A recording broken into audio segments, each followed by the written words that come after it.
আব্বু, আমি আর গাড়ি ড্রাইভ করে কলেজে যেতে পারবো না। আমার জন্য একটা ড্রাইভারের ব্যবস্থা করো। ছেলেটা যাতে স্মার্ট হয় আর লেখাপড়ায় যাতে ভালো হয়। আচ্ছা দেখি, যদি এরকম ছেলে পাই তাহলে ব্যবস্থা করব। আর তুইও দেখ, যদি এরকম ছেলে পাস তাহলে বলিস, ভালো অ্যামাউন্ট দিয়ে তাকে আমাদের কাজের জন্য রেখে দিব। আচ্ছা, আমি তাহলে এখন কলেজে গেলাম। এই বলে লামিয়া চলে আসলো বাহিরে। গাড়িটা বের করে ড্রাইভ করতে করতে কলেজের দিকে যাইতেছে। হঠাৎ করে একটা ছেলে গাড়ির সামনে এসে পড়ল। লামিয়া তার গাড়ি কন্ট্রোল করতে না পেরে ছেলেটার পায়ে লাগিয়ে দিতেই ছেলেটা এক হাত পিছনে গিয়ে পড়ল। লামিয়া তাড়াতাড়ি করে গাড়িটা এক সাইডে রেখে যেই গাড়ি থেকে নামতে যাবে, এমন সময় দেখতে পেল আশেপাশের অনেক মানুষ জড়ো হয়ে গেছে। এটা দেখে লামিয়া কিছুটা ভয় পেয়ে গেল। তাড়াতাড়ি করে গাড়ি চালিয়ে ওইখান থেকে চলে আসলো কলেজে। অন্যদিকে আশেপাশে লোকেরা ছেলেটাকে ধরে উঠাতে যাবে, এমন সময় দেখতে পেল ছেলেটার এক পা ভেঙে গেছে। আশেপাশে লোকেরা বলতে লাগলো, কেউ ধরো এই ছেলেটাকে, এই ছেলেটার পা ভেঙে গেছে আর তোমরা মেয়েটাকে ধরতে পারলে না? এইভাবে রাস্তাঘাটে গাড়ি চালায় নাকি চোখ মনে হয় পকেটে নিয়ে ঘুরতে গেছে। বাবার টাকা আছে বলে এভাবে ঘুরবে নাকি? আরে এরকম মেয়ে কয়েকটা থাকে। এই ছেলেটার কি খবর? আমরা তো আর টাকা দিয়ে এই ছেলেটার পা ব্যান্ডেজ করিয়ে দিতে পারবো না। অনেক টাকার প্রয়োজন হবে পা ব্যান্ডেজ করতে হলে। ছেলেটার পা তো ভেঙে গেছে, এখন এক্স রে করলে ডাক্তার বুঝবে পারবে কত রোগ ভেঙেছে। আপনাদের কিছু করতে হবে না। আপনারা একটা কাজ করেন, আমাকে একটা রিকশায় উঠিয়ে দেন, আমি হাসপাতালে চলে যেতে পারবো। আর আমার বন্ধুকে ফোন দিয়ে বলতেছি, সেও চলে আসবে। আপনাদের টাকা দিতে হবে না। ঠিক আছে, এই রিক্সাওয়ালা ওনাকে নিয়ে যাও, উনি যেখানে যাবে সেখানে নিয়ে যাও, আর টাকা নেওয়ার দরকার নেই। আশেপাশে লোকজনরা রাকিবকে রিকশায় উঠিয়ে দিল। বেশ কিছুক্ষণ পর রাকিব চলে আসলো। হাসপাতালের সামনে পকেট থেকে ফোনটা বের করে ফোন দিল তার বন্ধুকে। 2-3 বার রিং হতেই ওই পাশ থেকে তামিম কলটা রিসিভ করলো। কলটা রিসিভ করতেই রাকিব বলতে লাগলো, হ্যালো তামিম, কোথায় আছিস রে? আমি তো অ্যাক্সিডেন্ট করেছি, এখন পিজি হাসপাতালের সামনে আছি। তুই একটু আসতে পারবি বন্ধু? মানে তুই অ্যাক্সিডেন্ট করেছিস মানে কি? কিছুক্ষণ আগে না তোর সাথে দেখা হলো? আচ্ছা, তুই পিজি হসপিটালের সামনে দাঁড়া, আমি 5 মিনিটের মধ্যেই আসছি। এই বলে তামিম কলটা কেটে দিল। এদিকে রাকিব রিক্সাওয়ালার ভাড়াটা দিয়ে একটা চায়ের দোকানে বসে রইল। বেশ কিছুক্ষণ বসে থাকার পর তামিম আসলো। রাকিবের এই রকম অবস্থা দেখে তাড়াতাড়ি করে রাকিবকে নিয়ে চলে আসলো হাসপাতালের ভিতরে। ডাক্তার দেখাতে লাগলো। কয়েকটা পরীক্ষা দিয়েছে, সেগুলো করিয়ে আনতেই ডাক্তার বলতে লাগলো, তেমন বেশি আঘাত পায় নাই, হালকা একটু ভেঙে গেছে। প্লাস্টার করে দিলে 1 মাসের মধ্যে আশা করি ঠিক হয়ে যাবে। আর কিছু ওষুধ লিখে দেব, ওগুলো কন্টিনিউ করতে হবে। আর তেমন বেশি হাঁটাচলা করা যাবে না, 10 থেকে 15 দিন রেস্টে থাকতে হবে। এরপরে আস্তে আস্তে হাঁটতে পারবে, লাঠির উপর ভর করে। আচ্ছা ডাক্তার, আপনি প্লাস্টার করে দিন, বাকিটা আমি নিজে দেখে নেব। ডাক্তার এইসব কথাবার্তা বলতেছে। বেশ কিছুক্ষণ এইসব কথাবার্তা বলার পর রাকিবের পা প্লাস্টার করে দিল। তামিম হাসপাতালের সকল খবর পাতি দিয়ে রাকিবকে নিয়ে চলে আসলো রাকিবদের বাসায়। রাকিবের এই অবস্থা দেখে তার ছোট বোন কান্না করে দিল আর বলতে লাগলো, তোমাকে বারবার বলেছিলাম আজকে বাইরে যাওয়ার দরকার নেই, এমনিতে কাজকর্ম নেই, আব্বু অসুস্থ, তারপরে তুমি বাইরে গেছো, এখন তুমি নিজেও অসুস্থ হয়ে আছো, তোমাদের কাজ করতে হবে না, আমি আর আম্মু দেখি, বাসা বাড়িতে গিয়ে কাজ করব। আরে তোর বাসা বাড়িতে গিয়ে কাজ করার দরকার নেই, তুই এখনো অনেক ছোট। তুই মন দিয়ে পড়ালেখা কর, আর আমি দেখি কাজের একটা ব্যবস্থা করে ফেলবো। রাকিব তার ছোট বোনের সাথে এইসব কথা বলতেছে। তামিম রাকিবাকে সবকিছু বুঝিয়ে দিয়ে চলে আসলো তাদের বাসায়। অন্যদিকে লামিয়া গাছের নিচে বসে আছে চুপচাপ। এমন সময় তার বান্ধবী কবিতা এসে বলতে লাগলো, কি রে লামিয়া, তোর কি হয়েছে? এইভাবে গোমরা মুখে বসে আছিস কেন? কোনো সমস্যা হয়েছে নাকি? সমস্যা হলে আমাদেরকে বলতে পারিস। হ্যাঁ, সমস্যা তো অনেক বড় হয়ে গেছে। আসলে আমি আজকে গাড়িটা একটু দূরে চালিয়ে আসার সময় রাস্তায় একটা অ্যাক্সিডেন্ট করে এরপরে চলে এসেছি। ছেলেটার অবস্থা এখন মনে হয় খুবই খারাপ। আমি ওইখানে একটু দাঁড়ায়ও নি। এটা তুই একবার খারাপ কাজ করলি লামিয়া। যেহেতু অন্যায় করেছিস, তাকে তো একটু সাহায্য করতে পারতিস। তোর বাবার টাকা আছে বলে এইরকম ভাবে গাড়ি চালাবি নাকি? আরে সত্যি বলতে আজকে একটু তাড়া ছিল, এটার জন্য আর কি এইরকম ভাবে গাড়ি চালিয়ে এসেছি। কিন্তু ওই ছেলেটার এইরকম অবস্থা হবে আমি এটা জানতাম না। আজকে আমার কপালটাই খারাপ। এখন কি করব বলো তো একটু। এখন আর কি করবি? যেহেতু সব হয়ে গেছে, সব ভুলে যা। আর ছেলেটা কোথায়? তাকে তো আর খুঁজে বের করতে পারবি না, তাই সব ভুলে যা। কবিতা লামিয়ার সাথে এইসব কথা বলতেছে। বেশ কিছুক্ষণ এইসব কথা বলার পর দুইজন চলে আসলো ক্লাসরুমে। কয়েকটা ক্লাস শেষ করে লামিয়া চলে আসলো তার আব্বুর অফিসে। কলেজের পাশাপাশি তার আব্বুর অফিসে একটু সময় দেয় প্রত্যেকদিন। লামিয়া কেবিনের ভেতরে প্রবেশ করতেই ম্যানেজার বলতে লাগলো, লামিয়া ম্যাডাম, আজকে তো আপনি বলেছেন যে অফিসের কাজের জন্য কয়েকটা লোক নিয়োগ দেওয়ার জন্য। আমি কি সার্কুলার অনলাইনে ছেড়ে দিব নাকি অফলাইনে দিব? সার্কুলার অনলাইনে ছেড়ে দেন। যে কয়েকজন আসে তাদের কাজ যদি ভালো হয় তাহলে অবশ্যই তাদেরকে কাজে নেওয়া হবে। আচ্ছা ম্যাডাম, আমি অনলাইনে কাজের সার্কুলার দিয়ে দিতেছি। কালকে থেকে না হয় বাকি কাজ কমপ্লিট করা যাবে। আচ্ছা, আপনি কাজের সার্কুলার ছেড়ে দেন। আর অন্য কোনো কাজ আছে নাকি? না ম্যাডাম, অন্য কোনো আর কাজ নেই। অন্য যে কাজগুলো ছিল আমি ওইগুলো করে ফেলেছি। আপনি চাইলে আজকে বাসায় গিয়ে রেস্ট করতে পারেন। লামিয়া ম্যানেজারকে সবকিছু বুঝিয়ে দিয়ে চলে আসলো বাসায়। অন্যদিকে ম্যানেজার অনলাইনে সার্কুলার ছেড়ে দিতেই রাকিবের সামনে পড়ে গেল সার্কুলার পোস্ট। সবকিছু দেখে রাকিব তাড়াতাড়ি ম্যানেজারের সাথে কথা বলতে লাগলো। কথা বলা শেষ হতেই ম্যানেজার বলতে লাগলো, কালকে আপনি আপনার কাগজপত্র নিয়ে চলে আসেন। আমাদের অফিসে দুপুর 12টা থেকে 3টা পর্যন্ত লোক না হবে কালকে। ঠিক আছে স্যার। আর আপনাকে যেটা বলেছিলাম এটা একটু ম্যাডামকে বুঝিয়ে বলবেন। আসলে পরিবারের অবস্থা খুবই খারাপ। আমিও আজকে অ্যাক্সিডেন্ট করে ফেলেছি। ডাক্তার বলেছে যে কয়েকদিনের মধ্যে আমি ঠিক হয়ে যাব। আপনি ম্যাডামকে বলে রাখলে আমি আস্তে ধীরে কাজ করে দিব। পরবর্তীতে যখন ঠিক হয়ে যাব তখন আমি দিনরাত পরিশ্রম করে ওই টাইমগুলো কমপ্লিট করে ফেলবো। আচ্ছা, আমি এটা ম্যাডামকে বলে দিব নে। আপনি কালকে তাড়াতাড়ি চলে আসেন। সিরিয়াল নিতে হবে তো, তাড়াতাড়ি আসলে তাড়াতাড়ি আপনার সিরিয়াল পড়ে যাবে। রাকিবের কথা বলা শেষ হতেই রাকিব তার বোন রাকিবাকে উদ্দেশ্য করে বলতে লাগলো, এই রাকিবা, একটু শুনে যা তো এইদিকে। হ্যাঁ বলো ভাইয়া, কি বলবে? আমি তোকে বারবার বলতেছি তোর কাজে যাওয়ার দরকার নেই। আমি কাজ পেয়েছি। কালকে দুপুরের দিকে আমি যাব কাজে। আব্বু অ্যাক্সিডেন্ট করার সময় তো আব্বুকেও স্টিক কিনে দিয়েছিলাম। ওই 2টা আমার জন্য নিয়ে আয়। ভাইয়া আমি যেটা বলছি তুমি আমার কথা শোনো। এখন কোথাও যাওয়ার দরকার নেই, আর কাজ করার দরকার নেই। ভালো হলে কাজ করতে পারবে। আমি ভালো আছি, তোকে যেটা বলেছি সেটা কর। রাকিবা তার আব্বুর 2টা লাঠি এনে দিয়ে দিল রাকিবকে। এদিকে রাকিব তার সকল যাবতীয় কাগজপত্র রেডি করে চলে আসলো তার বাড়ির কিছুটা দূরে কম্পিউটারের দোকানে। সবকিছু ফটোকপি করে আবারও চলে আসলো বাসায়। রাতে খাওয়া দাওয়া শেষ করে রাকিব ঘুমের দেশে বাড়ি জমালো। অন্যদিকে লামিয়া বসে আছে তার আব্বুর সাথে। এমন সময় লামিয়ার আব্বু বলতে লাগলো, কি রে লামিয়া, ম্যানেজার জানিয়েছে আমাদের কোম্পানিতে নাকি কর্মী লাগবে। তুই ম্যানেজারের সাথে কথা বলেছিলি নাকি? হ্যাঁ আব্বু, আমি কথা বলে এসেছি। ম্যানেজার সার্কুলার ছেড়ে দিয়েছে। কালকে থেকে লোকজন না হবে। ঠিক আছে, কালকে থেকে লোকজন নিস। এখন খাওয়া দাওয়া করে নে। লামিয়া তার আব্বু আর আম্মু খাওয়া দাওয়া করে যার যার রুমে চলে গেল। লামিয়া বিছানায় শুয়ে চোখ বন্ধ করতেই সেই দৃশ্যটা ভেসে উঠল তার চোখের সামনে। লামিয়া তাড়াতাড়ি করে আবার চোখ খুলে ফিরল আর বলতে লাগলো, ছেলেটার সাথে যদি আর একবার দেখা হতো তাহলে তাকে কিছু টাকা দিয়ে সাহায্য করতে পারতাম।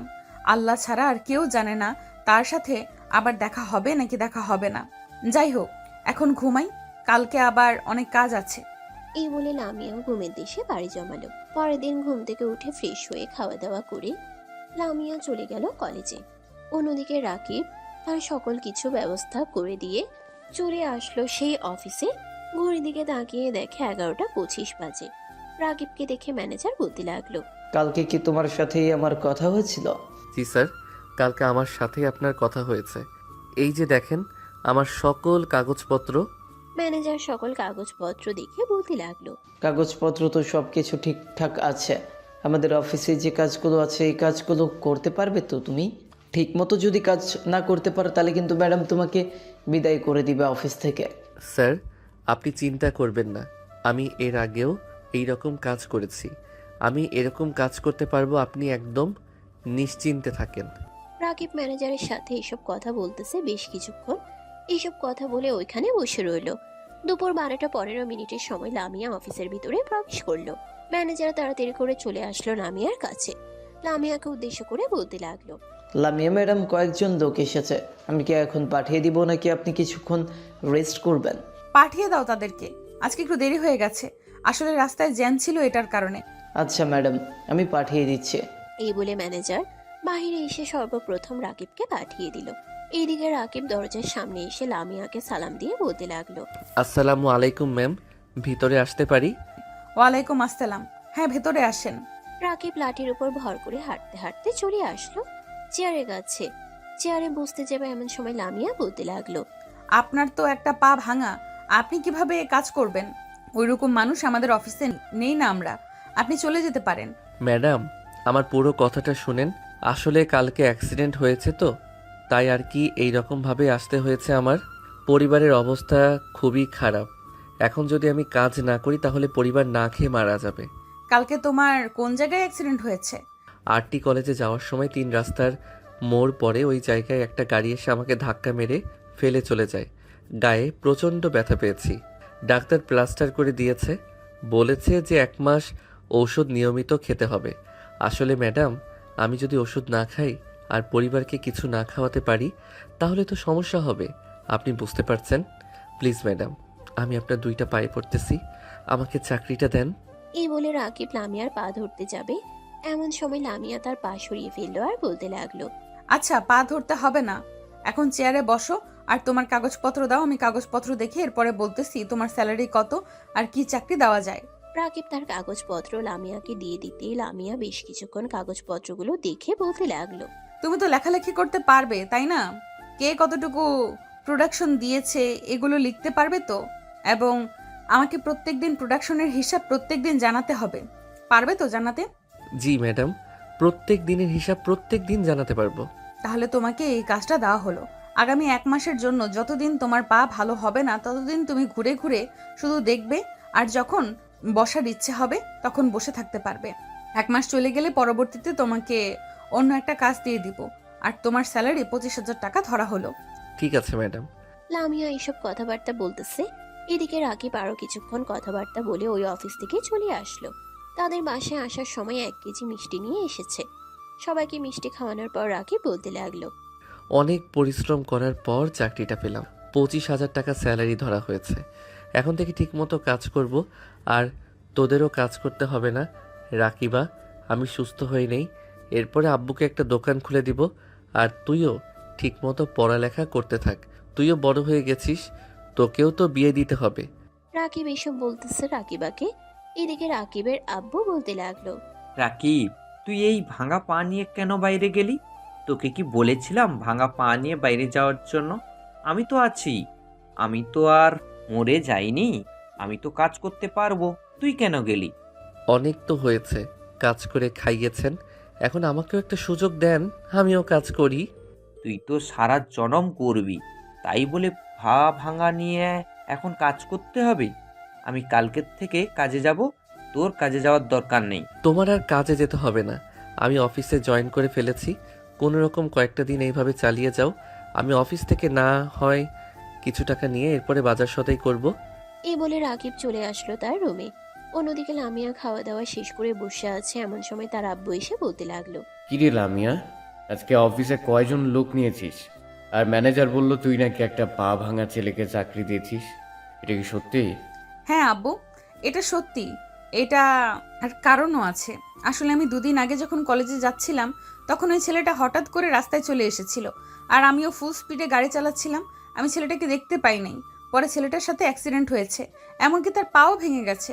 তাই আর কি আমি ছেলেটাকে চাকরি দিতে বাধ্য হয়েছি। আর তার লেখাপড়া এবং কাজের দক্ষতা আশা করি খুবই ভালো হবে। লেখাপড়ায় আমার চাইতেও এগিয়ে আছে, কিন্তু বয়সে ছোট। আচ্ছা দেখ, ভালো হলেই ভালো, ভালোভাবে কাজ করতে পারলে ভালো হবে। এখন এক কাজ কর, কালকে একটা জায়গায় যাব, আমি অন্য আর একটা অফিসে, তুই আমার সাথে যাবি। সকালের দিকে হলে যেতে পারবো না, কারণ সকালে তো কলেজ আছে, সামনে তো আমাদেরও পরীক্ষা। এখন স্যার ম্যাডামরা বলে দিয়েছে কলেজ যাতে বন্ধ না করি। ও আচ্ছা, যেতে তো হবে।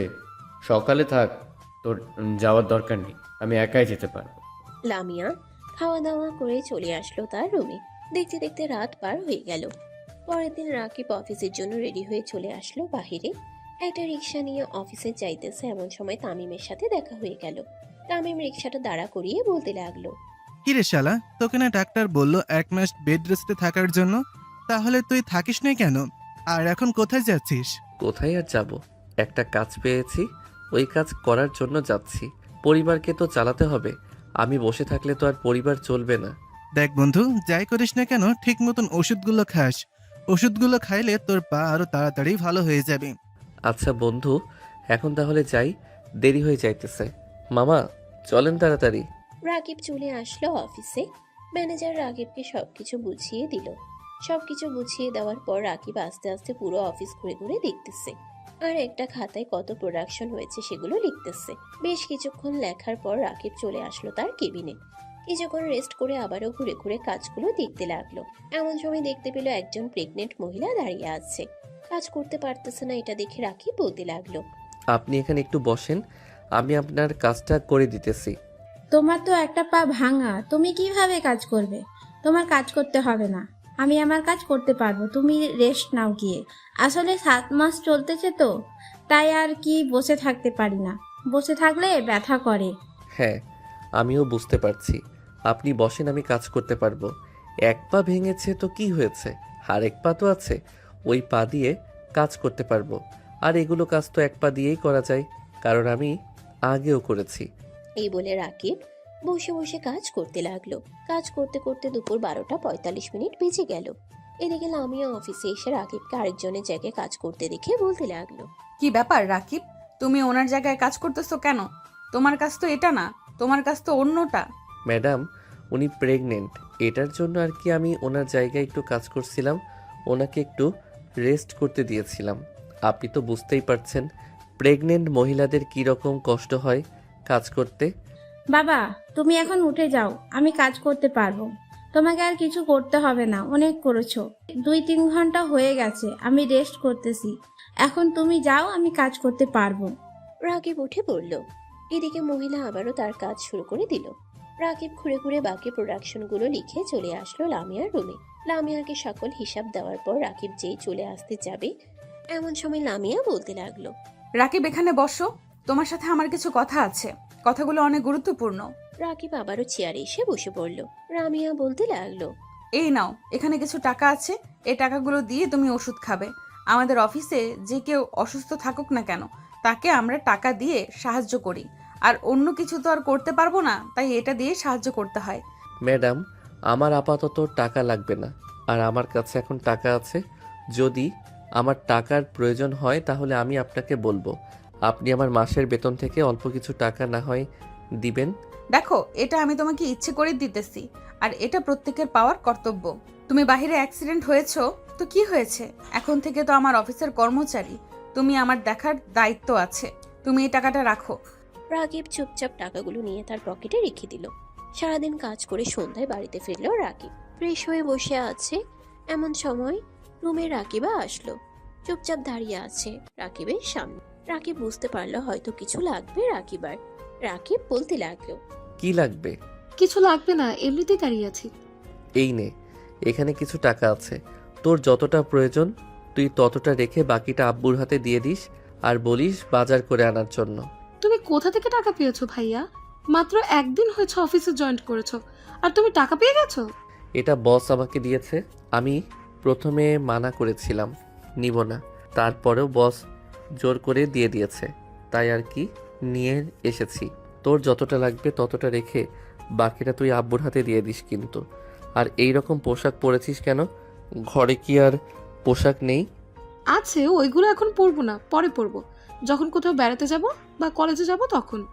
রাকিবা এইসব কথাবার্তা বলতেছে। বেশ কিছুক্ষণ এইসব কথাবার্তা বলার পর চলে গেল রাকিবা।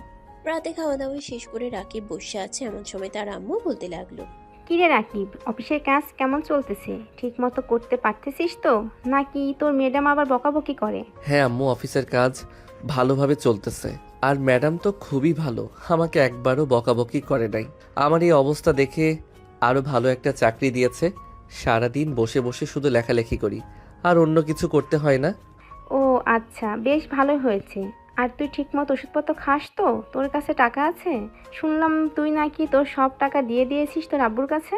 আমার কাছে পর্যাপ্ত পরিমাণে টাকা আছে, আর ওই টাকাগুলো ম্যাডাম দিয়েছে, তাই আমি আব্বুকে দিয়েছি বাজার করার জন্য। ও আচ্ছা, বেশ ভালো করেছিস টাকা দিয়ে। এখন খাওয়া দাওয়া করে গিয়ে ঘুমিয়ে পড়, রাত অনেক হয়েছে। রাকিব খাওয়া দাওয়া করে চলে আসলো তার রুমে। অন্যদিকে লামিয়া বিছানায় শুয়ে আছে। খাওয়া দাওয়া শেষ করে ফোনটা হাতে নিয়ে বারবার ফেসবুকিং করতেছে, কিন্তু তার মনটা রাকিবের কাছে পড়ে আছে। লামিয়া রাকিবের নাম্বারে কল দিতেই রাকিব সাথে সাথে কলটা রিসিভ করলো আর বলতে লাগলো, ম্যাডাম, এত রাতে আপনি কল দিয়েছেন, জরুরি কিছু বলবেন নাকি? না, জরুরি কিছু বলবো না, এমনিতেই কল দিলাম। আর কি খাওয়া দাওয়া করেছো? আর পায়ের অবস্থা কেমন? ঠিকমতো চলাচল করতে পারবে কবে থেকে? হ্যাঁ ম্যাডাম, খাওয়া দাওয়া করলাম, আর পায়ের অবস্থা আগের চাইতে কিছুটা মনে হয় ভালো হয়েছে। ডাক্তার তো বলেছে যে 1 মাস এইভাবেই থাকবে। মাত্র তো কয়েকদিন হয়েছে, আরও কয়েকদিন যাক, এরপরে প্লাস্টার খুলে ফেলবো। ও আচ্ছা, এখন তাহলে ঘুমাও, কালকে অফিসে দেখা হবে। আর শোনো, সবাইকে সাহায্য করার দরকার নেই। যারা প্রেগনেন্ট বা অন্য কিছু হয়েছে তাদের বেলায় সাহায্য করবে। আর আমি যে দেখলাম তুমি এই কাজ পারো, প্রত্যেক দিন কতটুকু প্রোডাকশন দিতে পারো তুমি? আগে যে কোম্পানিতে চাকরি করেছিলাম ওই কোম্পানিতে প্রত্যেক দিন 300 থেকে 400 প্রোডাকশন দিয়েছি। তবে আপনার কাজগুলো তো ছোট ছোট, এইগুলোর প্রোডাকশন আশা করি অনেক বেশি দিতে পারবো। আপনি চাইলে এখন আমাকে এই প্রোডাকশনের কাজগুলো দিতে পারেন, আমি করতে পারবো। আচ্ছা, কালকে আমি অফিসে যাই, এরপর ম্যানেজারের সাথে কথা বলে দেখি যদি কোনো সিট খালি থাকে তাহলে তোমাকে দিয়ে দেব। তবে ওই কাজের পাশাপাশি এখন যেটা করতেছো এটাও করতে হবে। আচ্ছা, আপনি চিন্তা করবেন না, ওই কাজের পাশাপাশি আমি এই কাজও করব। লামিয়া এইসব কথাবার্তা বলতেছে রাকিবের সাথে। কথা বলতে বলতে প্রায় 1 ঘন্টা চলে গেল। লামিয়া আরো কথা বলতে চেয়েছিল, কিন্তু রাকিব কলটা কেটে দিল। রাকিব কলটা কেটে দিয়ে ঘুমের দেশে বাড়ি জমালো। অন্যদিকে লামিয়া বিছানায় শুয়ে একবার এই পাশ আরেকবার ওই পাশ করতেছে। বেশ কিছুক্ষণ এরকম ভাবে যাওয়ার পর লামিয়া বলতে লাগলো, এই ছেলেটার প্রতি আমার কেন এত মায়া জমে যাচ্ছে? এই ছেলেটা তো আমাদের অফিসের কর্মী, আমি তো তাকে কর্মী হিসেবে দেখি, অন্য কিছু হিসেবে তো দেখি না। তাহলে কেন আমার মন এরকম ভাবে আনচান আনচান করতেছে মাত্র এই কয়েকদিনের দেখায়? লামিয়া এইসব ভাবতে ভাবতে কখন যে ঘুমের দেশে পাড়ি জমিয়েছে খেয়াল নেই। পরের দিন সকালে ঘুম থেকে উঠে কলেজে গিয়ে তার বন্ধুদের সাথে আড্ডা দিতেছে। এমন সময় ইয়ানুর বলতে লাগলো, কি রে লামিয়া, তোর কি খবর? আর ওই ছেলেটার কি খবর? তার কি দেখা পেয়েছিস? এই তো আমার খবর আলহামদুলিল্লাহ ভালো। আর ওই ছেলেটার খবর ভালো, আমাদের কোম্পানিতে চাকরি করতে এসেছে। তাকে একটা ভালো চাকরি দিয়ে দিয়েছি। ছেলেটা এমনিতেই দেখতে ভদ্র আর কথাবার্তায়ও খুব নরম। তাহলে এক কাজ কর, তুই এই ছেলেটার সাথেই তুই সারা জীবন থেকে যা। আরে কি বলতেছিস এসব? এই ছেলেটার সাথে আমি আবার থাকবো কি করে? তোরা কি পাগল হয়েছিস যে এই ছেলেটার সাথে থাকবো? তাহলে সমস্যা কি? তুই নিজেই তো বলতেছিস ছেলেটা খুব ভালো। আমি তো মনে করি এইরকম ছেলে এই দেশে আর পাওয়া যায় না। তা ঠিক বলেছিস, তবে ছেলেটার গার্লফ্রেন্ডও তো থাকতে পারে। তোরা আন্দাজি কি বলতেছিস? আর এরকম ছেলে পছন্দ না আমার। স্মার্ট হতে হবে, যার সাথে আমি রিলেশন করব, সারা জীবন থাকবো। তুই হয়তো ভুলে গিয়েছিস ছেলেরা হচ্ছে টাকার মেশিন, সারা জীবন কাজ করে যাবে কিন্তু তাদের কেউ গুরুত্ব দিবে না, এমনকি মন থেকে ভালোবাসবেও না। চোখের সামনে আঁকা পিরিত দেখাবে, বাকিটা আর নাই বললাম। ছেলেদের কষ্টটা একমাত্র তারাই জানে। আমাদের মতো মেয়েরা তো শুধু তাদের কাছে আবদার করতে পারে, আর তারা আমাদের আবদার পূরণ করতে পারে। ইয়ানুরের কথা শুনে সবাই চুপ হয়ে রইল। আসলে ইয়ানুর যে কথাগুলো বলেছে এই কথাগুলো একদম পুরোপুরি সত্যি। দুপুর পর্যন্ত ক্লাস করে লামিয়া চলে আসলো অফিসে। এসে দেখে রাকিব ম্যানেজারের সাথে কথা বলতেছে।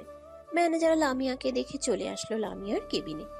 লামিয়াকে উদ্দেশ্য করে বলতে লাগলো, ম্যাডাম, আপনি নাকি রাকিবকে বলেছেন প্রোডাকশনের কাজ করার জন্য?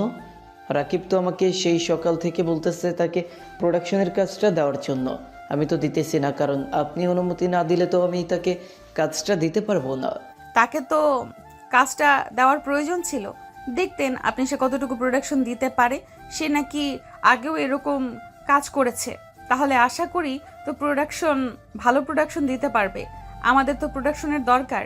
তা তো ঠিক বলেছেন, আমাদের প্রোডাকশনের দরকার, কিন্তু ম্যাডাম আপনি অনুমতি না দিলে তো আমি আর কোনো কিছু করতে পারি না। একটা জায়গা থেকে পাতাও নড়াতে পারবো না আপনি যদি অনুমতি না দেন। ম্যানেজার এইসব কথা বলতেছে বেশ কিছুক্ষণ। এইসব কথা বলার পর ম্যানেজার ওইখান থেকে চলে আসলো রাকিবের কাছে। রাকিবকে প্রোডাকশনের মেশিনটা ভালোভাবে বুঝিয়ে দিল ম্যানেজার। এদিকে রাকিব মেশিনে বসে প্রোডাকশন দিতে লাগলো। সন্ধ্যা পর্যন্ত প্রোডাকশন দিয়ে সকল হিসাব লামিয়ার ফোনে পাঠিয়ে দিল। সবকিছু পাঠিয়ে দেওয়ার পর রাকিব চলে আসলো বাসায়। ফ্রেশ হয়ে খাওয়া দাওয়া করতেছে। এমন সময় দরজায় ঠক ঠক আওয়াজ শুনতে পেল।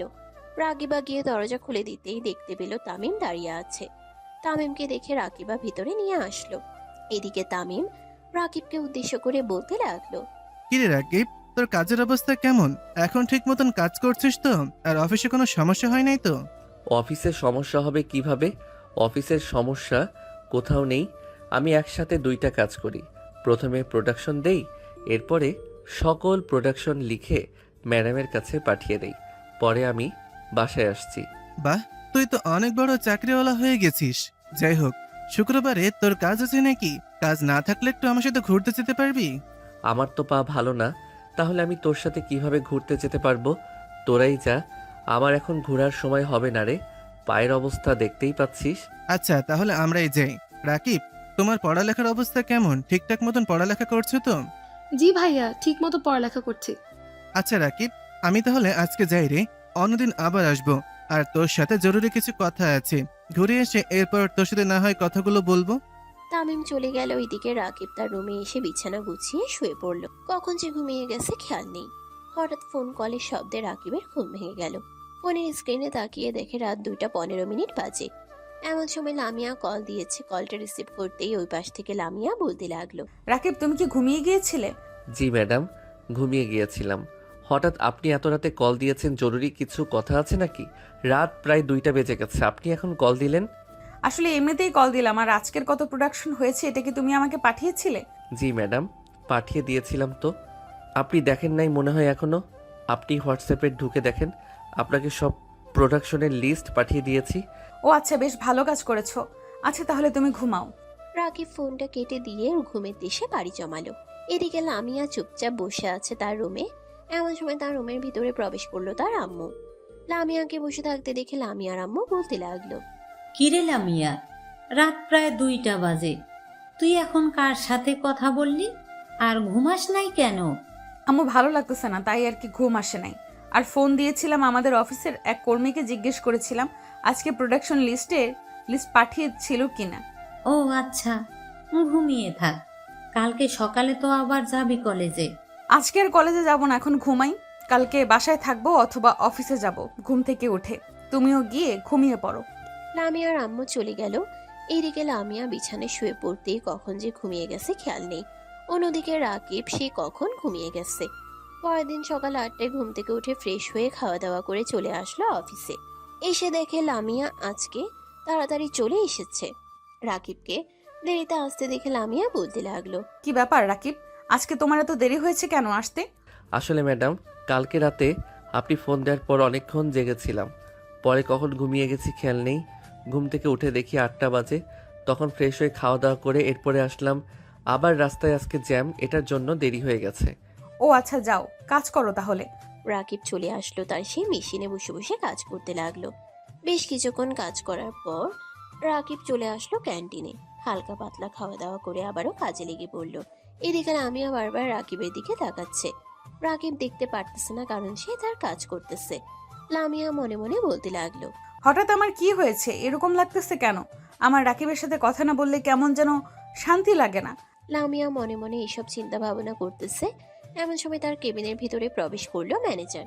ম্যানেজার লামিয়াকে উদ্দেশ্য করে বলতে লাগলো, লামিয়া ম্যাডাম, আজকে রাকিবকে দেখলাম দেরিতে এসেছে, আর ঠিকভাবে তেমন কাজও করতে পারতেছে না।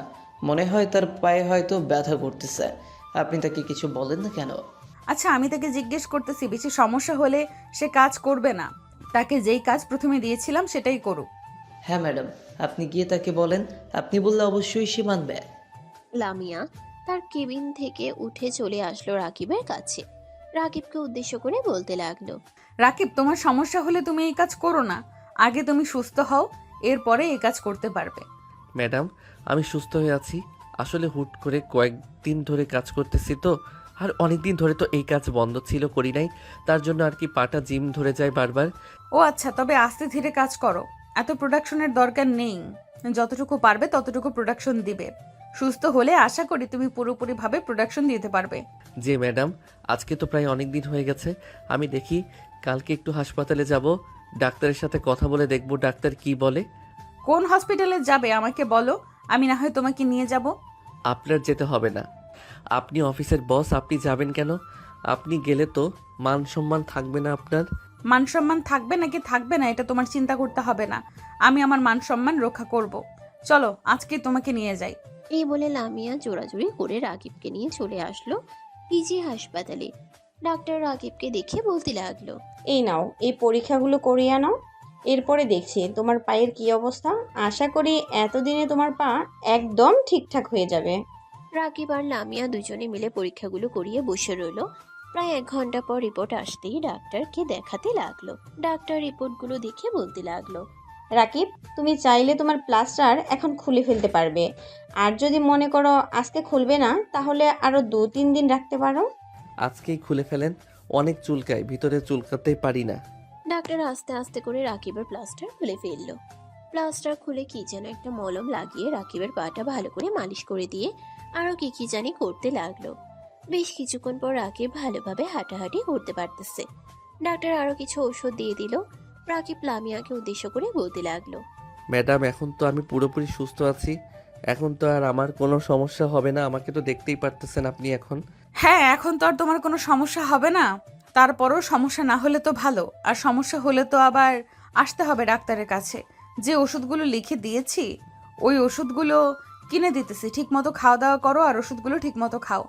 ম্যাডাম, আপনার এত টাকা নষ্ট করতে হবে না, আমার কাছে টাকা আছে, আমি ওষুধপত্র কিনে নিতে পারবো। একদম চুপ, কোনো কথা বলবে না, যেটা করতেছি সেটা করতে দাও, একদম চুপচাপ থাকবে। লামিয়া সবগুলো ওষুধ কিনে দিল 1 মাসের জন্য। সবগুলো ওষুধ কিনে দেওয়ার পর লামিয়া আর রাকিব যে রিক্সা দিয়ে চলে যেতে যাবে, এমন সময় লামিয়ার বেস্ট ফ্রেন্ড ইয়ানুর লামিয়াকে ডাকতে লাগলো। লামিয়া রিক্সা থেকে নেমে ইয়ানুরের কাছে এসে বলতে লাগলো, কিরে তুই এখানে কি করিস? কি আর বলবো, এক আন্টির বেবি হয়েছে, ওনার বেবিকে দেখার জন্য এসেছিলাম। তুই এখানে কি করিস? আর ওই ছেলেটাকে? এটাই সেই ছেলে যার কথা বলেছিলাম, তার পা প্লাস্টার করা হয়েছিল, ওইটাই আজকে খুলে ফেলেছে। ডাক্তার, আমিও কিছু ওষুধ কিনে দিয়েছি, নিতে চাইনি, তারপরও জোর করে দিয়েছি। বেশ ভালো করেছিস, এখন যা। তাহলে ছেলেটা বসে আছে, হয়তো আবার অন্য কিছু ভাববে। হ্যাঁ যাইতেছি, আর বিকেলে দেখা করিস তো একটু আমার সাথে পার্কে, আর সবাইকে বলিস আসার জন্য। আচ্ছা, সবাইকে বলবো, তুই যা তাহলে। লামিয়া চলে আসলো। দুইজন রিক্সা করে আবারও চলে আসলো অফিসে।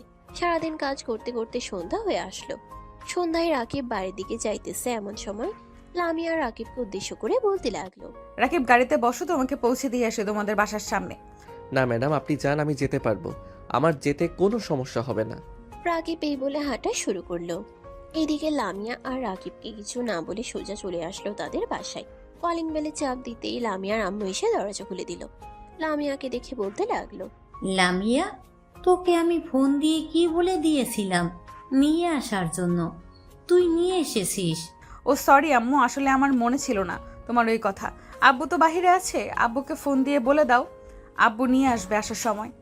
আমি জানি তোর মনে থাকবে না, তাই তোর আব্বুকে অনেক আগেই বলে দিয়েছি, এমনকি তোর আব্বুও নিয়ে এসেছে। যা গিয়ে ফ্রেশ হয়ে আয়। লামিয়া চলে গেল তার রুমে। ফ্রেশ হয়ে নিচে এসে খাওয়া দাওয়া করে বসে আছে তার আব্বুর পাশে। এমন সময় লামিয়ার আব্বু বলতে লাগলো, লামিয়া, অফিসের সব খবর কেমন? সবকিছু ঠিকঠাক চলতেছে তো? হ্যাঁ আব্বু, সবকিছু ঠিকঠাক চলতেছে, আর আমাদের স্টকে পর্যাপ্ত পরিমাণ মাল আছে। এই মালগুলো তো বিক্রি করতে হবে। তুমি বায়ারদের সাথে কথা বলেছো নাকি? হ্যাঁ, আমি কয়েকজন বিদেশি বায়ারদের সাথে কথা বলেছি, তারা 4 থেকে 5 দিনের মধ্যে দেশে আসবে। এরপরে আমাদের মালগুলো দেখে পছন্দ হলে তখন তারা সবগুলো নিয়ে যাবে। ও আচ্ছা, তাহলে তো ভালোই হয়েছে। আর বিদেশি বায়ারদের কাছে মাল বিক্রি করলে তো আমাদের লাভের পরিমাণটা অনেক বেড়ে যাবে। কি বলো তুমি আব্বু? হ্যাঁ, তা তো অবশ্যই। এটার জন্যই তো আমি পর্যাপ্ত পরিমাণ মাল স্টকে রেখে দিতেছি, যাতে বিদেশি বায়ার আসলে তাদেরকে দেখাতে পারি। আর রাকিব নামের যে ছেলেটা আছে তাকে বলবি যে একটু ভালোভাবে কাজ করার জন্য। তার প্রোডাকশনগুলো খুবই ভালো হয়। ম্যানেজারও আমাকে ফোন দিয়ে বলেছে তার প্রোডাকশনগুলো খুবই ভালো, এমনকি সে অনেক প্রোডাকশন দিতে পারে। হ্যাঁ আব্বু, আমিও জানি সে অনেক প্রোডাকশন দিতে পারে। তবে আব্বু, তার পা এর প্লাস্টার মাত্র আজকে খোলা হয়েছে, আরও 2-3 দিন যাক, তারপরে আমি তাকে বলবো যাতে আর একটু ভালোভাবে কাজ করার জন্য। আমাদের প্রোডাকশন দরকার আরও বেশি। ঠিক আছে, আর তার তো ভালো রেজাল্ট আছে, সে তো চাইলেই বিদেশি বায়ারদের সাথে কথা বলতে পারবে। তার যেহেতু আগে থেকেই দক্ষতা আছে, তাহলে তুই তাকে আমার সাথে একটু কথা বলিয়ে দিস। আমি তার সাথে কথা বলে একটু দেখবো সে কিরকম পারে। আচ্ছা, আমি ফোন দিতেছি, তুমি কথা বলো। রাকিব বাড়িতে গিয়ে ফ্রেশ হয়ে মাত্র তার বিছানায় বসেছে, এমন সময় লামিয়ার ফোন আসলো।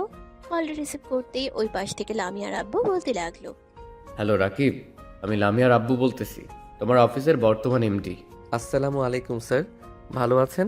ওয়ালাইকুম আসসালাম। আলহামদুলিল্লাহ ভালো আছি, তুমি কেমন আছো? আমিও আলহামদুলিল্লাহ ভালো আছি। জি স্যার, বলেন কি বলবেন? তুমি তো আগে একটা কোম্পানিতে এরকম কাজ করেছো, ওই কোম্পানিতে কি কি প্রোডাক্ট তৈরি হয় আর কোথায় কোথায় বিক্রি হয় তুমি কি বলতে পারবে? স্যার, ওই কোম্পানির মাল তো সব চায়না চলে যায়। চায়নার কয়েকজন বায়ার আছে, তারা সবগুলো মাল নিয়ে যায়। আপনার প্রোডাক্টগুলো ভালো হলে আপনিও বিক্রি করতে পারবেন তাদের কাছে।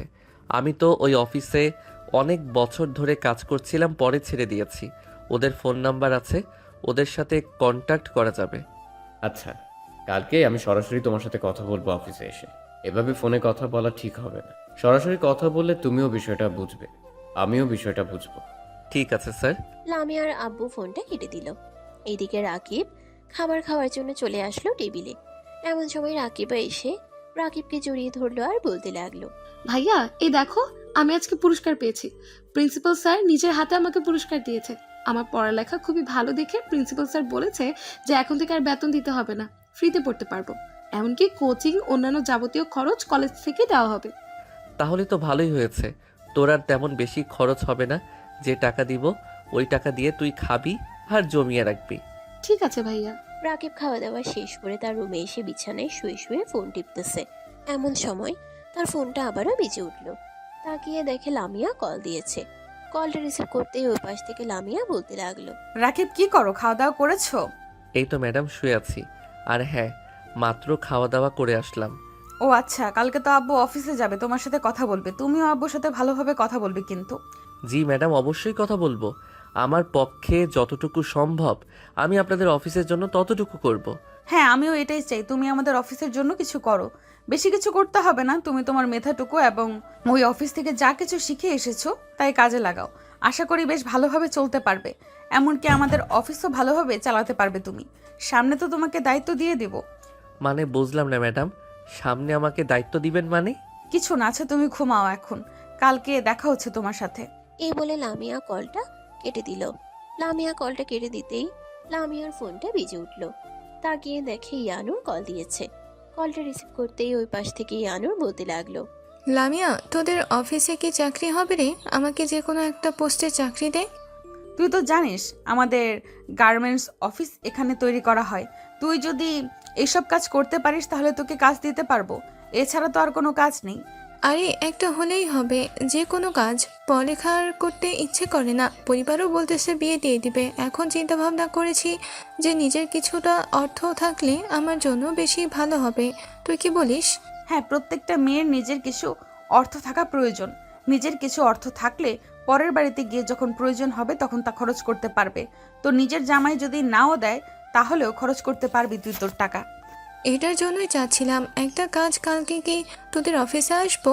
কালকে 11টার দিকে আমাদের অফিসে আসিস, আব্বুর সাথে কথা বলে এরপরে তোকে একটা কাজ দিয়ে দিব। আচ্ছা, এখন তাহলে রাখি, পরে কথা হবে। ইয়ানুর কলটা কেটে দিল। লামিয়া রাকিবের কথা চিন্তা করতে করতে কখন যে ঘুমিয়ে গেছে খেয়াল নেই তার। পরের দিন লামিয়া সকালে ঘুম থেকে উঠে ফ্রেশ হয়ে খাওয়া দাওয়া করে তার আব্বুকে নিয়ে চলে আসলো সকাল 10টায় অফিসে। এদিকে রাকিব সকালে তাড়াতাড়ি এসে অফিসে কাজ শুরু করে দিয়েছে। 2 ঘন্টার মধ্যে প্রায় 150 পিস মাল কভার করে ফেলেছে। লামিয়া অফিসে তার আব্বুকে নিয়ে প্রবেশ করতেই ম্যানেজার সালাম দিয়ে তাদেরকে কেবিনে বসিয়ে রেখে চলে আসলো রাকিবের কাছে। রাকিবকে ডেকে নিয়ে চলে আসলো কেবিনের ভিতরে। 4 জন বসে আছে। এমন সময় লামিয়ার আব্বু বলতে লাগলো, তুমি তো এই অফিসে কাজ করেছো, এখন আমাকে বলো কোন মালগুলো দিলে চায়না থেকে বাইরে এসে আমাদের মালগুলো নিয়ে যাবে? স্যার, আগে আমাদেরকে কিছু মাল আনতে হবে চায়না থেকে। ওই মালগুলো আনলে এরপরে নতুন মাল তৈরি করে তারপর তাদেরকে খবর দিতে হবে।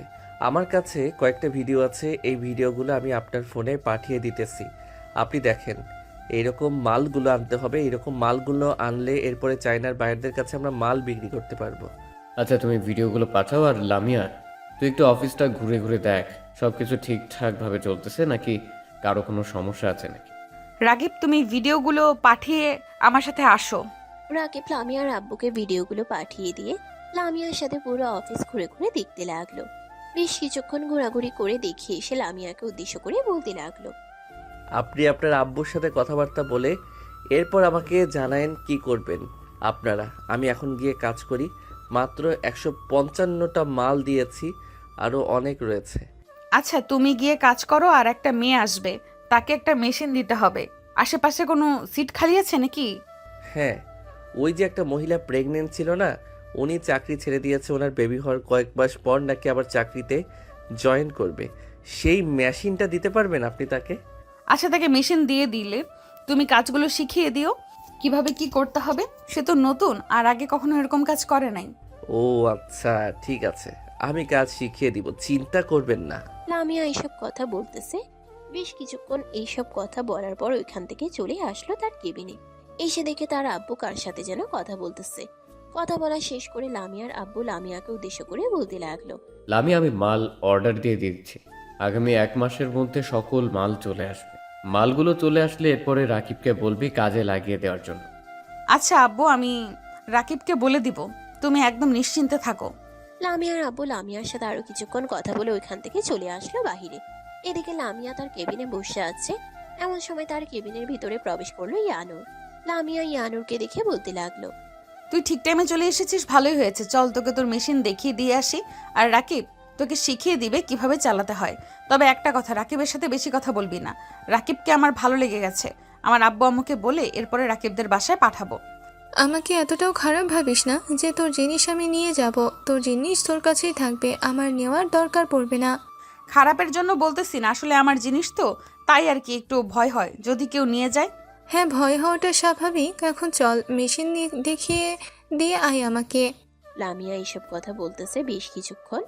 এইসব কথা বলে ওইখান থেকে চলে আসলো তারা রাকিবের কাছে। রাকিব ইয়ানুরকে বুঝিয়ে দিতেছে কিভাবে মেশিন চালাবে। এদিকে ইয়ানুর কিছুক্ষণের মধ্যে সবকিছু শিখে গেল, কিভাবে মেশিন চালাতে হয়, কিভাবে কি করতে হয়। ইয়ানুর আস্তে আস্তে মেশিন চালাচ্ছে আর রাকিব বুঝিয়ে দিতেছে।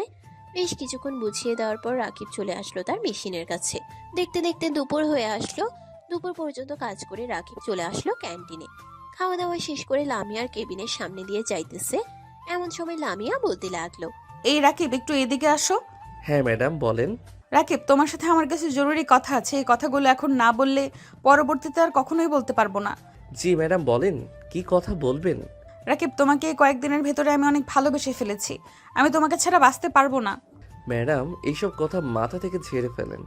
আর আপনি আমার ব্যাপারে ভালো করেই জানেন, আমরা একেবারে নিম্ন মধ্যবিত্ত। আমার উপার্জনের টাকা দিয়ে আমার পরিবার চলে। আপনাকে তো আমি আর আমার বাড়িতে নিয়ে যেতে পারবো না, একবেলা ভালোভাবে খাওয়াতেও পারবো না। সেইখানে আমাকে ভালোবাসা আপনার বোকামি হবে। আমি এত কিছু জানি না, আমার বোকামি হবে নাকি কি হবে এসব আমার দেখার বিষয় না। আমি যেটা তোমাকে বলেছি সেটাই হবে। আমি তোমাকে ভালোবাসি মানে আমি তোমাকে ভালোবাসি, অন্য কাউকে না। আপনি যদি আর কোনোদিন এরকম কথা বলেন তাহলে আমি আপনাদের অফিস থেকে চলে যেতে বাধ্য হব। এই বলে রাকিব চলে আসলো তার মেশিনে। চুপচাপ বসে কাজ করতে লাগলো। বেশ কিছুক্ষণ কাজ করার পর রাকিবের কাজ শেষ হয়ে গেল। রাকিবের কাজ শেষ হয়ে যেতেই রাকিব সবগুলো হিসাব করে লামিয়ার ফোনে পাঠিয়ে দিল। সন্ধ্যা 8টা রাকিব চলে আসলো বাহিরে। একটা রিক্সা নিয়ে বাড়ি দিকে যাইতেছে। অন্যদিকে লামিয়া এখনো চুপচাপ বসে আছে। এমন সময় লামিয়ার কেবিনে প্রবেশ করলো ইয়ানুর। লামিয়াকে এভাবে বসে থাকতে দেখে বলতে লাগলো, কি রে লামিয়া, তোর কি হয়েছে? এইভাবে চুপচাপ বসে আছিস কেন? আর এখনো বাসায় যাস নাই কেন তুই? আমি রাকিবকে বলেছিলাম আমার ভালোবাসার কথা, কিন্তু রাকিব আমাকে মানা করে দিয়েছে। এখন আমি কি করব? আমার মাথায় উল্টোপাল্টা চিন্তা ভাবনা আসতেছে। তুই কিছু বল ইয়ানুর। ধৈর্য ধর। আর তোর আব্বু রাকিবকে বললে অবশ্যই রাকিব ফেলতে পারবে না। রাকিবকে আমি আজকে দেখেছি, ছেলেটা খুবই ভালো।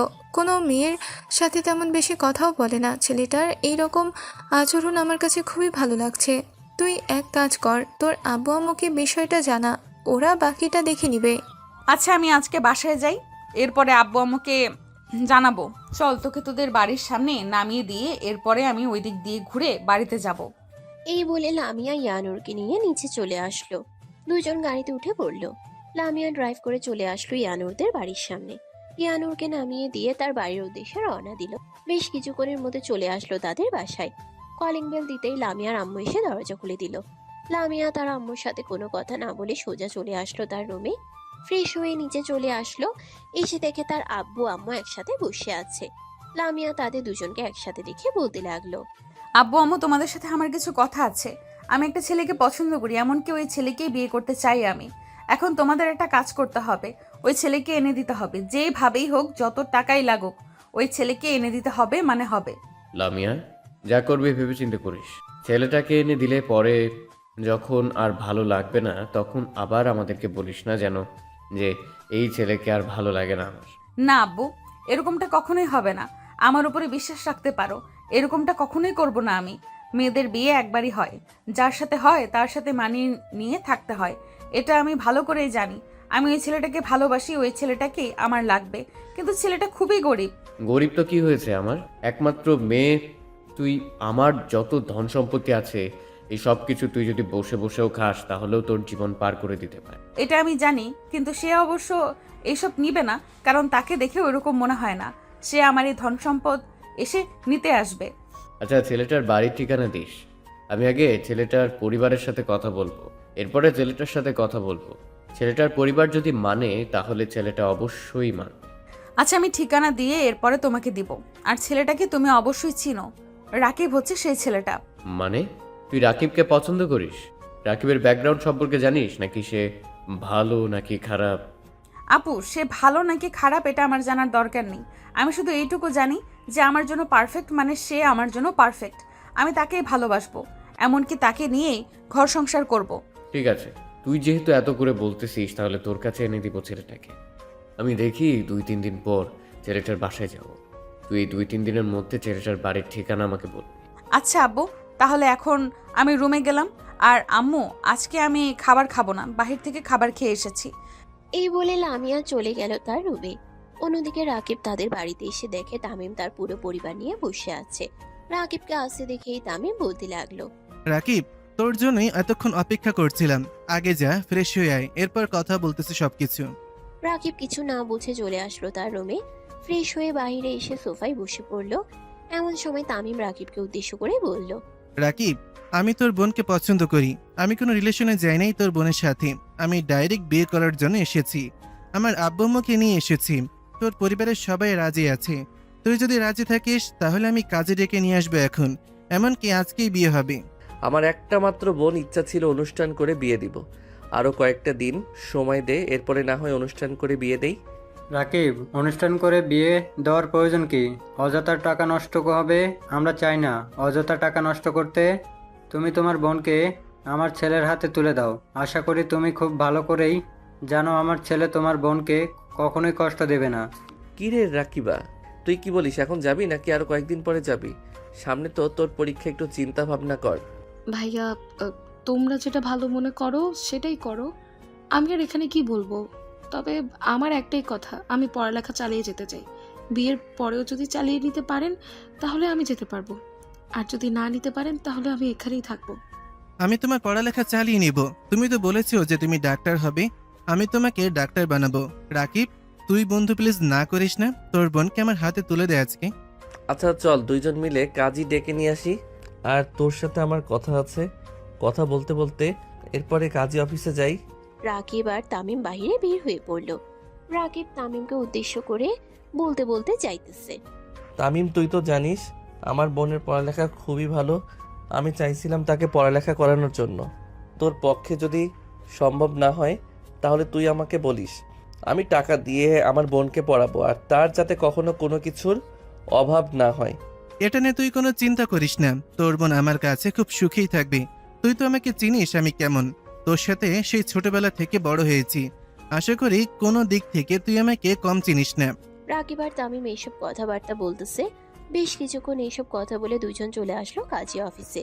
কাজীকে নিয়ে আবার চলে আসলো বাসায়। তামিম আর রাকিবার বিয়েটা হয়ে গেছে। বিয়ে শেষ হতেই রাত 10টার দিকে রাকিব তামিমের হাতে রাকিবাকে তুলে দিল। বেশ কিছুক্ষণ পর তামিম রাকিবাকে নিয়ে চলে গেল তাদের বাসায়। সবার কিছুটা মন খারাপ হলেও তাদের কোনো কিছুই করার নেই, কারণ মেয়ে হয়ে জন্ম নিয়েছে, বিদায় তো দিতেই হবে। রাকিব চলে আসলো তার রুমে। বিছানায় শুয়ে পড়তেই কখন যে ঘুমিয়ে গেছে তার খেয়াল নেই। পরের দিন সকালে ঘুম থেকে উঠে ফ্রেশ হয়ে খাওয়া দাওয়া করে চলে আসলো অফিসে। চুপচাপ বসে কাজ করতেছে, এমন সময় ম্যানেজার এসে বলতে লাগলো, রাকিব, অনেক মালপত্র এসেছে। তুমি যে মালপত্রের কথাগুলো বলেছো ওই মালপত্রগুলো চলে এসেছে। স্যার অন্য একটা অফিস থেকে নিয়ে এসেছে। কিভাবে কি করতে হবে তুমি একটু আসো আমার সাথে।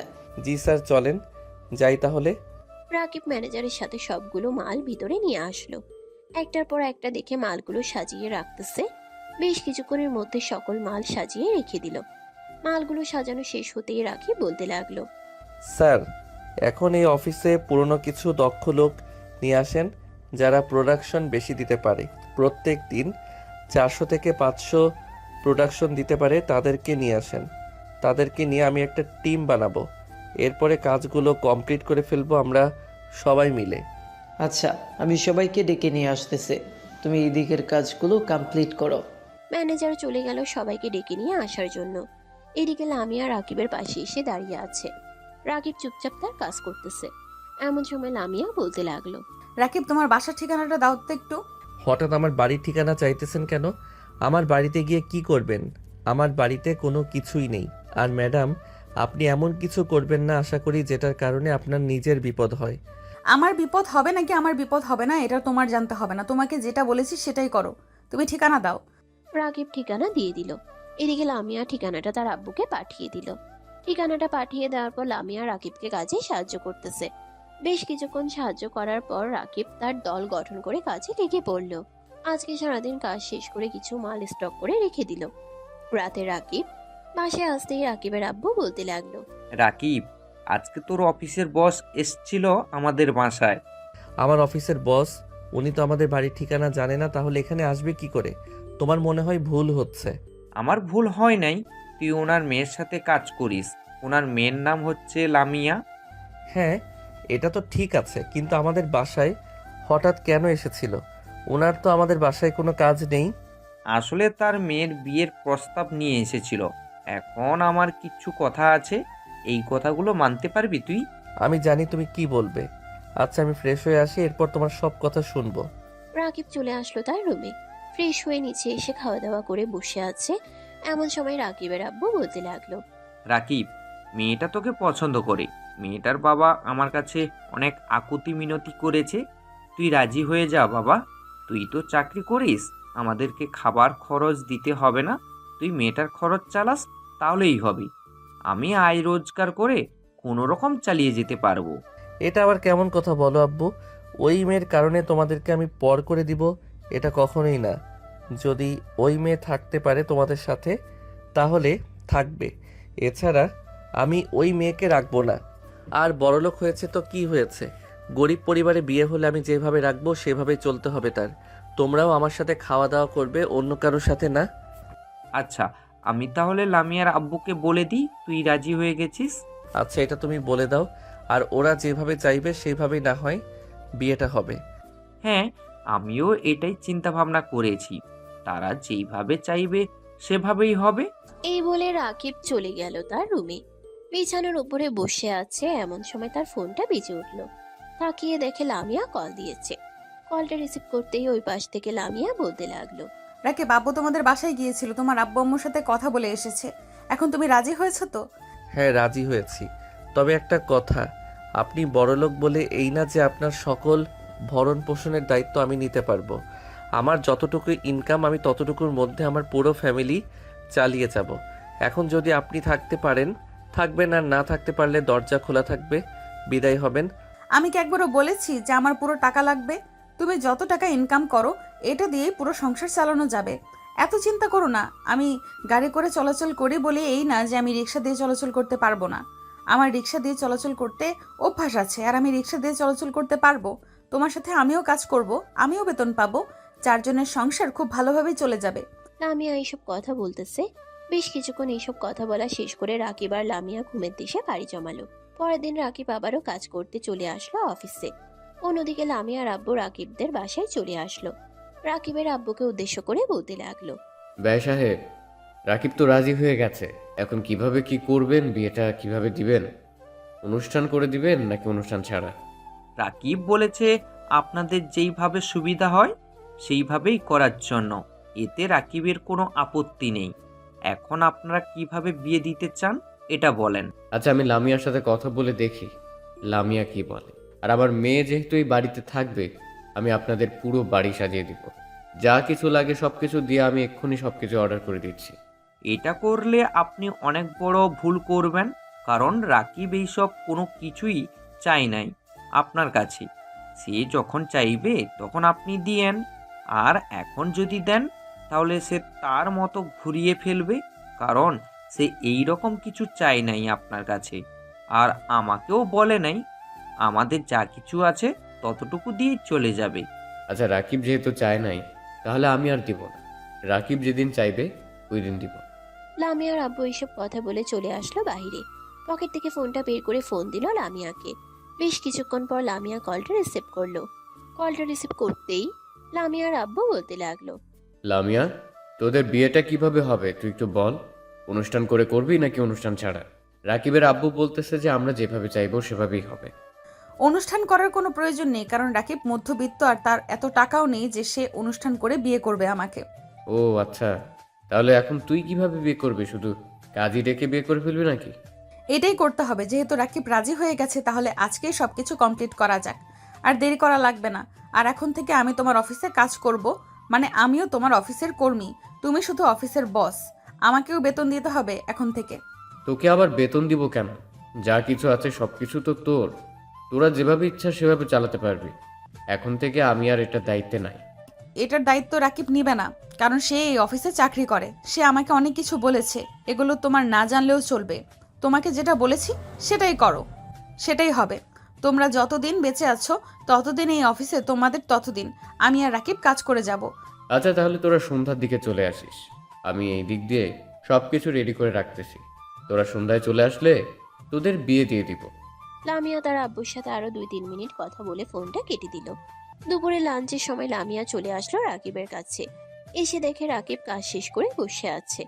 রাকিবকে দেখে বলতে লাগলো, রাকিব, তোমার যদি আর কোনো কাজ না থাকে তাহলে চলো বাসায় চলে যাই। ওইদিকে সবকিছু ব্যবস্থা করে ফেলেছে।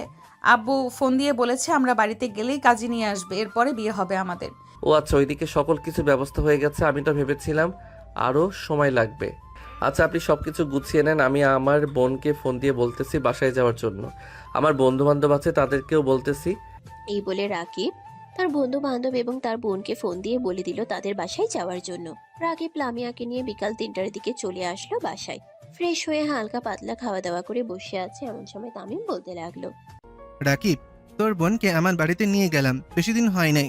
আর তুই এই বাড়িতে নতুন একজনকে নিয়ে এসেছিস, ভালোই হয়েছে। তোর বোনের জায়গাটা পূর্ণ হয়ে গেল।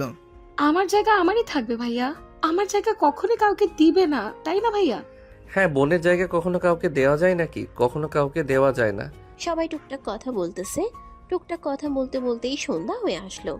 সন্ধ্যা 7টার দিকে কাজী এসে রাকিব এবং লামিয়ার বিয়েটা পড়িয়ে দিয়ে চলে গেল। এদিকে সবাই খুশি। বেশ কিছুক্ষণ পর লামিয়ার আব্বু আম্মু বিদায় নিয়ে চলে গেল তাদের বাসায়। এদিকে রাকিবা লামিয়াকে সুন্দরভাবে সাজিয়ে নিয়ে চলে আসলো রাকিবের রুমে। লামিয়াকে বসিয়ে রেখে রাকিবা চলে গেল নিচে।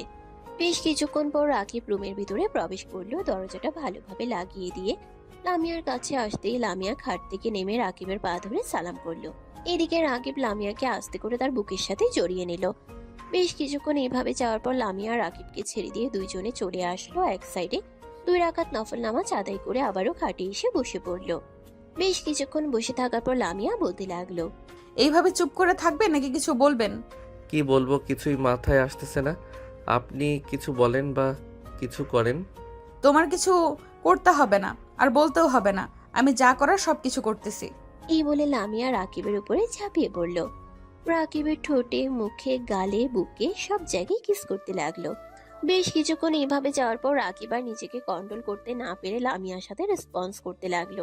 বেশ কিছুক্ষণ দুজন রেসপন্স করার পর বাকি যে কাজটা রয়েছে, মানে বিড়াল মারার কাজ, ওইটা সম্পূর্ণ করার জন্য মিশনে নেমে পড়লো।